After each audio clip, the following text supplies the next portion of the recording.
Peringati Hari Anti Korupsi Dunia. Puluhan pemuda dan pemudi menggelar mimbar bebas di alun-alun Jember, Jawa Timur, Jumat 9 Desember 2022 sore.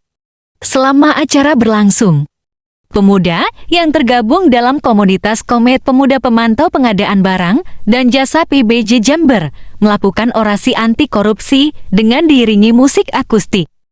Di akhir kegiatan, mereka memberikan petisi berupa coretan tanda tangan yang digoreskan di baliho di bagian bawah gambar Bupati Jember Hendy Siswanto. Mana pemuda atau komunitas kita ini bergerak dalam isu anti korupsi secara makro, tapi yang kita potret untuk anti korupsi kita lebih terkhusus kepada wilayah pengadaan barang dan jasa, di mana pada saat ini isu mengenai pengadaan barang dan jasa itu menjadi isu yang sangat eksklusif. Tidak banyak masyarakat yang mengetahui mengenai pengadaan barang dan jasa, hanya mengetahui pengadaannya saja, barangnya saja, jasanya jasa, tapi tidak mengetahui secara sistematik bagaimana pelaksanaan pengadaan barang dan jasa.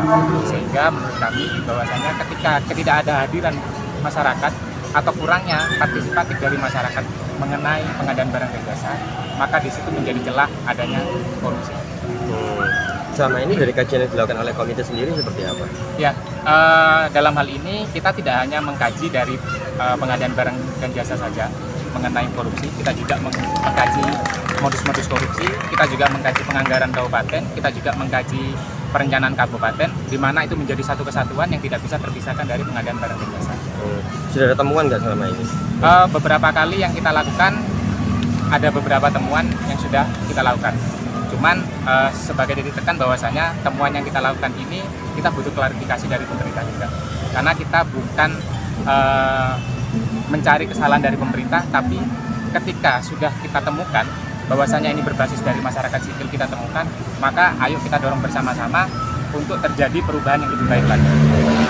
Untuk temuan yang kita lakukan yang kemarin itu perihal pembangunan drainase di Jalan Tidar, karena di pengadaannya satu paket pembuatan drainase di Jalan Tidar, Jalan Cendrawasih dan Jalan Merak, tapi yang kita ketahui secara kasat mata bahwa hanya di Jalan Tidar saja ada pembangunan. Itu yang pertama. Kemudian temuan kita yang terbaru adalah mengenai pembangunan jalan yang ada di Kemiri, di mana di Jalan Kemiri itu kita sudah temukan bahwasanya dalam satu paket pengerjaan itu muncul dua perusahaan yang melakukan pengerjaan, di mana kalau kita cari di sirup yang sudah disediakan oleh pemerintah pusat, perencanaan untuk pengadaan barang dan jasa, di situ sudah dimunculkan pagu anggaran atau RUP mengenai jalan tersebut hanya 150.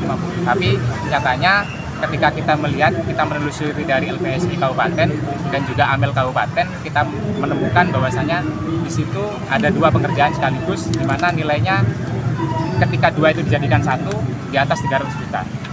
Karena kalau ngomongkan pengadaan langsung itu harus di bawah 200 juta. Kalau melalui tender itu sudah di atas 200 juta. Nah, kita melihat kasus ini untuk Jalan Kemiri ini ada dua pengadaan langsung. Kira-kira seperti itu, dua pengadaan langsung. Tapi ya ini biasanya pengadaan itu mengandung unsur pecah paket. Padahal itu bisa dikerjakan dalam satu paket, padahal itu bisa ditenderkan. Ketika itu karena kita memandangnya seperti ini, ketika kualitas pengadaan itu baik, kita lihat dari berapa jumlah perusahaan yang mengikuti tender. Ketika antusias itu banyak, maka kualitas pengadaan itu bisa dikatakan baik, karena sudah membuka ruang partisipatif, sudah membuka ruang informasi. Kira-kira seperti itu. Adanya temuan ini nanti tindakan apa yang dilakukan oleh teman-teman? Ya, tindakan yang akan kita lakukan, kita akan melakukan audiensi lagi bersama pihak terkait siapa yang membangun, kemudian juga dengan pihak pengadaan barang dan jasa kabupaten, apakah ini bisa dirubah, apakah ini masih bisa diperbaiki, seperti itu.